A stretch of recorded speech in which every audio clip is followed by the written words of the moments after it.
แต่ก่อนนี่เพิ่นจะเบิ่งว่าผู้นี้มีญาติพี่น้องหลายบ่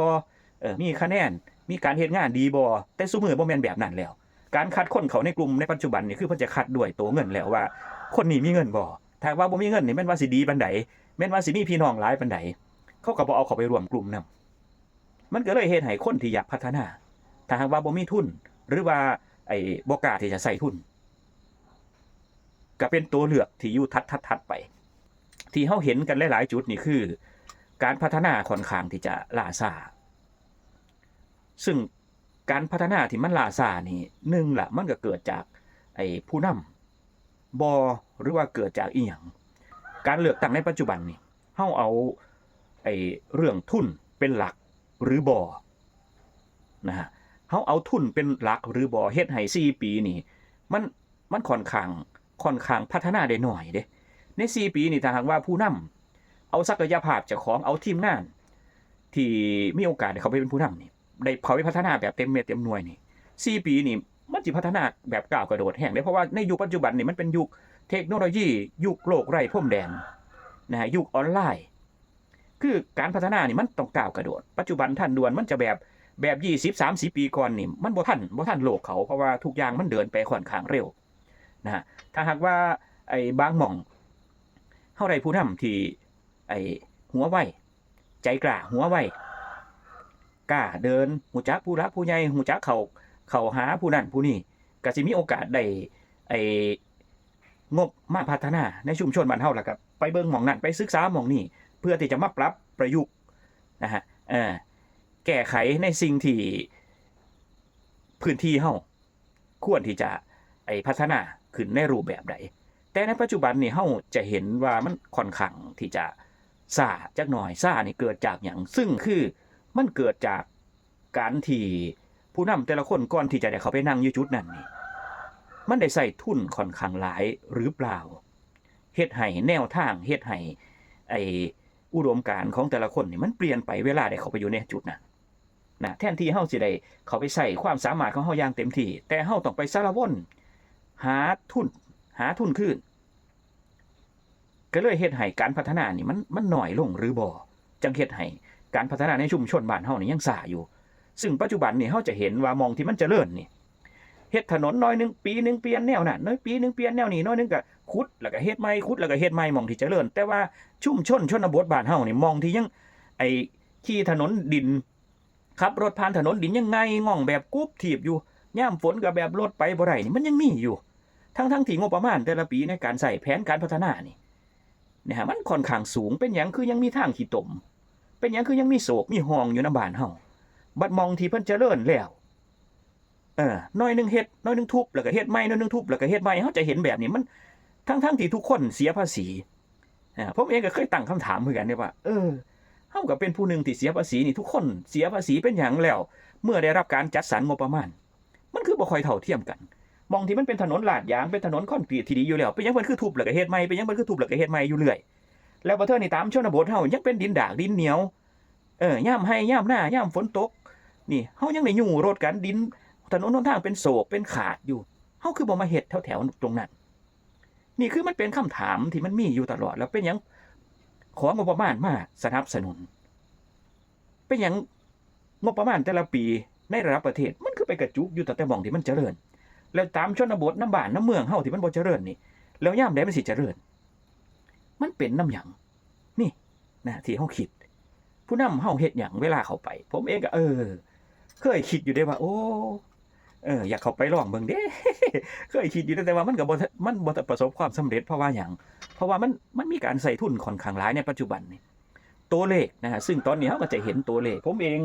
เป็นผู้ที่เฮ็ดงานสปอร์ตนี่ผมจะเห็นแต่ละคนที่มาเฮ็ดสปอร์ตนี่แนวนโยบายมีแต่แนวดีๆเอาเข้ามา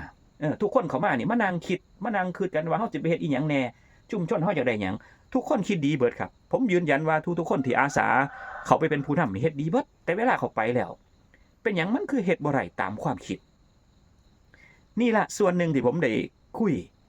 ได้กลั่นกรองกันเบื้องต้นว่าโอ้มันเป็นนำเฮาใช้ทุนหลายนี่บ่ก่อนที่จะได้เข้าไปก็เลยเฮ็ดให้เมื่อเข้าไปแล้วปุ๊บใน4ปีนี่แทนที่เฮาสิฟ้าวหาโครงการฟ้าวหา งบมาพัฒนาหม่องที่เฮาต้องการพัฒนา แต่เฮาต้องไปสารวนหาเงินมาใส่หนี้ก่อนอยู่บ่มันเป็นย้อนอันนั้นอยู่บ่บ้านเฮามันจังพัฒนาช้าก็เลยคิดไปจังซั่นเด้เพราะว่าหน่วยงานต่างๆนี่เพิ่นก็เปิดกว้างไว้อยู่ว่าผู้ใดมีความต้องการหยังส่งเข้ามาเด้อส่งเข้ามาเด้อเวลาเพิ่นมีการประชุมเวลาเพิ่นมีการประชาคมแต่ละจุดในระดับอำเภอในระดับจังหวัดเฮาต้องการอีหยังเฮามีความเดือดร้อนอีหยังเพิ่นก็ให้ผู้นำเฮานี่เป็นผู้ที่เอาความต้องการของเฮานี่ไปนำเสนอบ่แม่นว่าไปร่วมประชุมซื่อๆได้ประชุมแต่ละเที่ยวนะฮะเอาความเดือดร้อนของพี่น้องประชาชนเฮานี่เขาไปนำเสนอเขาไปแต่ละจุดไปพ่อผู้รักผู้ใหญ่นี่ขอเลยหนังสือเอกสารต่างๆนี่เอาใส่เป้ใส่กระเป๋าไปเลยเฮามีทีมงานเฮามีเลขาเฮามีรองเฮามีเจ้าหน้าที่ต่างๆที่เฮ็ดเตรียมการไว้นี่เฮ็ดเตรียมการไว้เลยว่าเฮาสิขออีหยังแหน่ไปเวลามีกิจกรรมมีงานผู้รักผู้ใหญ่ระดับรัฐมนตรีเพิ่นลงมาในพื้นที่นี่เฮาหยิบใส่กระเป๋าไปนำเลยเมื่อมีโอกาสมีจังหวะยื่นกับเพิ่นเลยยื่นทุกหม่องยื่นทุกบอนยื่นไว้ตามหน่วยงานยื่นไว้ถ้าเรื่องน้ำก็เฮาไปพ่อเจ้าหน้าที่ที่เพิ่นดูแลเรื่องน้ำเรื่องหยังไปพ่อรัฐมนตรีที่เพิ่นดูแลเรื่องน้ำเฮาก็ยื่นเรื่องน้ำไปพ่อรัฐมนตรีที่เพิ่นดูแลเรื่องดินเรื่องที่ทำกินต่างๆเฮาก็ยื่นให้เพิ่นให้มันถูกหม่องถูกบอนถ้าหากว่าเฮาขยันแล้วก็มีใจเฮ็ดแบบนี้เตรียมการแบบนี้นี่ผมว่านั่นล่ะคือโอกาสที่เฮาสิได้รับงบประมาณเหมือนในงานท่องเที่ยวนะผมอยากให้พี่น้องเห็นว่างานท่องเที่ยวที่ผมพัฒนาทางผู้ด่านทองทางหนองผักแวนนี่แล่นมาเบิ่งหนองผักแวนเด้อพี่น้องเด้อบ้านดงนะฮะมันจะมีสิ่งอำนวยความสะดวกหลายๆอย่างบ่ว่าสิเป็นถนนหนทางบ่ว่าสิเป็นไฟส่องสว่างหรือว่าทางเข้าป่าเข้าดงมันก็เป็นคอนกรีตในปัจจุบันเป็นหยังเพราะว่าเฮาอำนวยความสะดวกนะเฮามีของดีอยู่ในชุมชนอีหยังเฮาไปนำเสนองบประมาณอันใดที่บ่พอเฮาไปขอได้บ่ได้อีกเรื่องนึงแต่ขอให้เฮาขยันขอนี่นะฮะในสิ่งที่ผมพาพี่พาน้องพาชุมชนปฏิบัติมามันก็ได้ผลอยู่เด้มันอยู่ที่เฮาติดตามอยู่เพราะว่าการเมืองในปัจจุบันมันก็มีการเปลี่ยนแปลงนะบ่แม่นมาเฮา4ปีก่อนโอ้ยขอยื่นหนังสือล่ะบ่แม่นเด้นะระบบการเมืองนี่คือถ้าหากว่าเพิ่นเปลี่ยนรัฐบาลเปลี่ยนรัฐมนตรีหรือว่าเปลี่ยนนายอำเภอเปลี่ยนปลัดเปลี่ยนผู้ว่าราชการจังหวัดเปลี่ยนคณะทำงานในจังหวัดนี่คือของเก่ามันก็จะถูกไปอยู่โต๊ะที่ไกลขึ้นของใหม่ๆมันก็จะค่อยขยับเข้ามาซึ่งถ้าหากว่าผู้นำในพื้นที่เฮานี่เฮาสิอ้างแต่ว่าโอ้ย4ปีก่อนข่อยยื่นเข้าไปแล้วเฮาต้องเบิ่งนำได้ว่า4ปีก่อนนั้นผู้ใดเพิ่นดูแลเรื่องนี้ตอนนี้เพิ่นยังอยู่บ่อนเก่าบ่หรือว่าเพิ่นไปย้ายเพิ่นย้ายไปอยู่บ่อนอื่นล่ะบ่หรือว่าเพิ่นเลื่อนตำแหน่งไปบ่อนอื่นล่ะบ่เฮาต้องจับประเด็นตรงนี้นำเมื่อมีผู้ใหม่เข้ามาเฮาก็ไปยื่นใหม่เมื่อมีผู้ใหม่เข้ามาเฮาก็ไปยื่นใหม่เฮาต้องยื่นอยู่ตลอดเด้ครับอันนี้คือแนวทางการพัฒนาในชุมชนบ้านเฮาที่มันเฮาต้องเปลี่ยนแนวคิดจังว่าเอ้านะฮะในตรงนี้คันเว้ามาแล้วมันยาวนะฮะแต่ว่าแนวทางที่ผมเฮ็ดในการพัฒนาในด้านจิตอาสาผมแบบนี้ครับคือขยันขอขยันถามนะฮะขยันขอขยันถามแล้วก็เฮาลงไปหาชุมชนเบิ่งความต้องการของชุมชนว่าชุมชนต้องการหยังถ่ายภาพไว้ตลอดถ่ายภาพไว้ความเดือดร้อนของพี่น้องนี่ถ่ายภาพแล้วก็เอามาเรียบเรียงไว้เฮ็ดเป็นหนังสือปะหน้าไว้ติดกระเป๋าไว้ตลอดเวลาพ่อผู้รักผู้ใหญ่ที่เพิ่นดูแลเรื่องนี้ยืนให้เพิ่นเห็นเลยนะฮะในตรงนี้แล้วก็เฮาก็เบิ่งนำสังเกตนำว่าตอนนี้เพิ่นมีการขยับขยายหน้าที่มันไปอยู่โต๊ะได้แล้วอ่ะเข้าไปก็ทักถามเพิ่นผมยื่นอันนี้เข้ามาแล้วเห็นอยู่บ่น้องหัวหน้าเจ้านายเห็นอันนั้นอันนี้บ่นี่ครับคือแนวทางในการพัฒนาจังว่าเมื่อวานนี่ก็มีโอกาสได้คุยกับเพิ่นก็บอกว่าโอ้ยเฮ็ดจังได๋บ่าวมันคือสู้กันหนักแฮงแท้ถ้าหากว่าเฮาสิลงเหตุบ้านการเมืองต่างๆนี่ก็สิมาคิดตั้งแต่เรื่องเงินหาแต่เงินมาสู้กันนี่มันบ่ได้พัฒนาเด้ว่าซั่นเมื่อวานนี่ผมคุยกับทางประธานอสมเพิ่นบอกว่าคนอยากที่จะเข้ามาพัฒนานั้นหลายบ้านเฮาแต่ว่าเมื่อเขามาแล้วนี่มันก็มาติดอยู่ตรงที่มันใส่ทุนค่อนข้างหลายแม้กระทั่งสิเขาไปอยู่ในทีมงานของผู้ที่เพิ่นอาสาที่จะลงไปสู่เวทีการเมืองนี่เพิ่นยังต้องคัดได้ว่าคนใดมีทุนเท่าใดคนใดมีทุนเท่าใดแต่ก่อนนี่เพิ่นจะเบิ่งว่าผู้นี้มีญาติพี่น้องหลายบ่มีคะแนนมีการเฮ็ดงานดีบ่แต่ซุมื้อบ่แม่นแบบนั้นแล้วการคัดคนเขาในกลุ่มในปัจจุบันนี่คือเพิ่นจะคัดด้วยตัวเงินแล้วว่าคนนี้มีเงินบ่ถ้าว่าบ่มีเงินนี่แม่นว่าสิดีปานใดแม่นว่าสิมีพี่น้องหลายปานใดเขาก็บ่เอาเขาไปร่วมกลุ่มนำมันก็เลยเฮ็ดให้คนที่อยากพัฒนาถ้าหากว่าบ่มีทุนหรือว่าบ่กล้าที่จะใส่ทุนก็เป็นตัวเลือกที่อยู่ถัดไปจะบ่ได้มองกันที่ความสามารถแล้วในปัจจุบันจะมองกันที่ว่ามีทุนหลายหรือบ่หลายนี่ครับคือจุดอันตรายที่เฮ็ดให้ชุมชนเฮา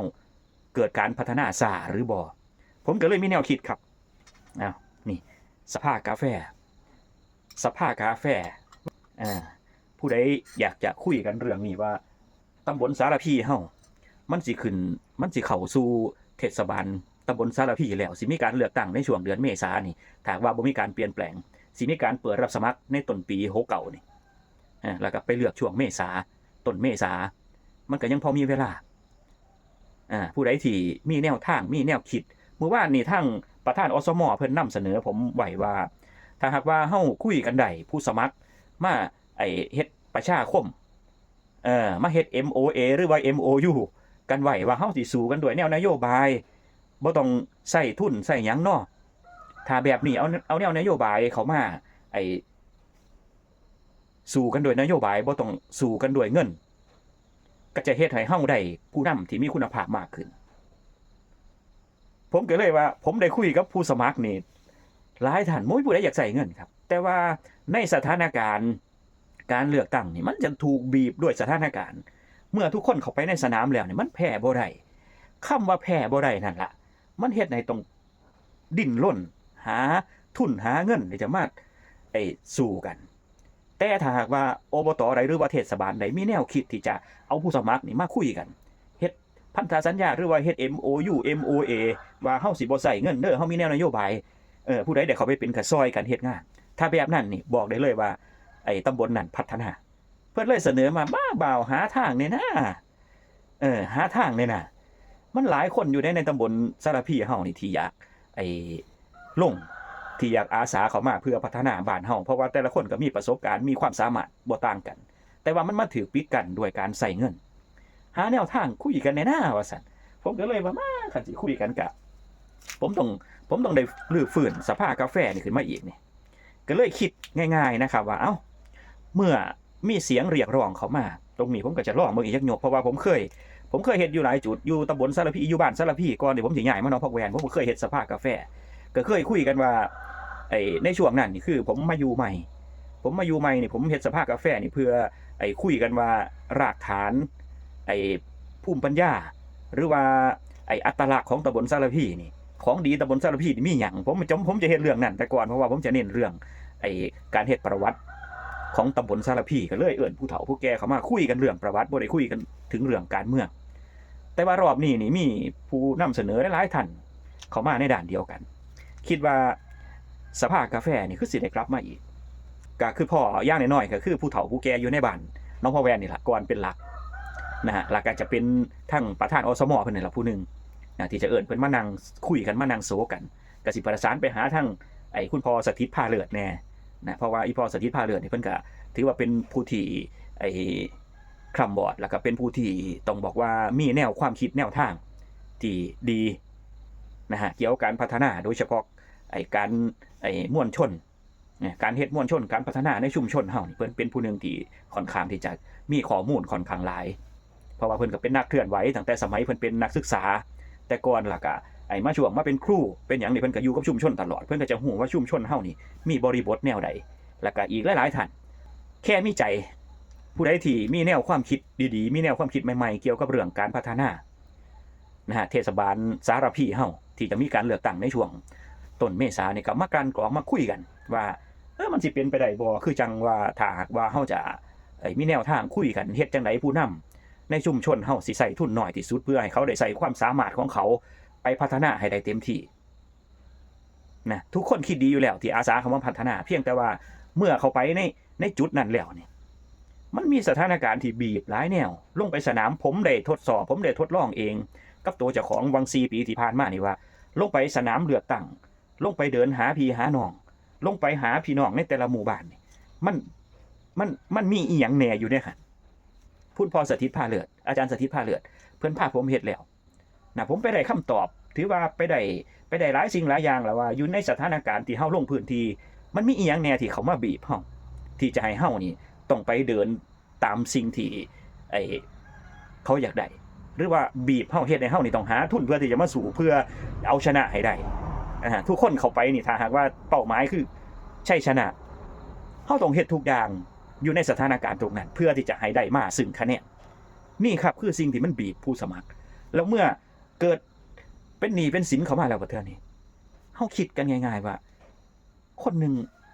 ที่บ่เคยมีหนี้เลยรายได้ รายได้หลักหมื่นต่อเดือนในระยะเวลา4 ปีแล้วมีหนี้พ่วงท้ายเข้าไปหลักหลายล้าน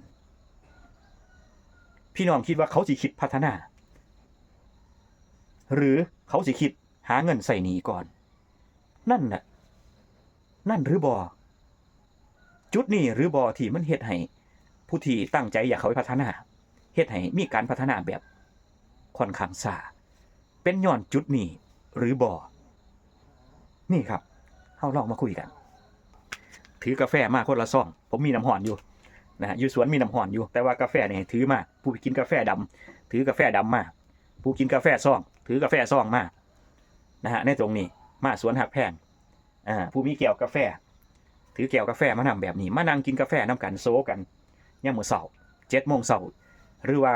เช้ากว่า7 โมงเช้ากับบรรยากาศดีๆมื้อนี้ค่อนข้างที่จะมีหมอกผมแนมออกไปทางนอกนี่เห็นหมอกคั่วนัวเลยนะฮะมานั่งคุยกันเบิ่งว่าเฮาสิมีแนวทางแนวใดเพื่อที่จะให้การใส่ทุนในการเลือกตั้งนี่น้อยที่สุดเพื่อผู้ใดที่มีโชคมีบุญวาสนาได้เขาไปพัฒนาเพิ่นสิได้พัฒนาอย่างเต็มที่บ่ต้องมาพะวงเรื่องหนี้เรื่องสินผู้ใดมีแนวความคิดแบบนี้มาคุยกันครับ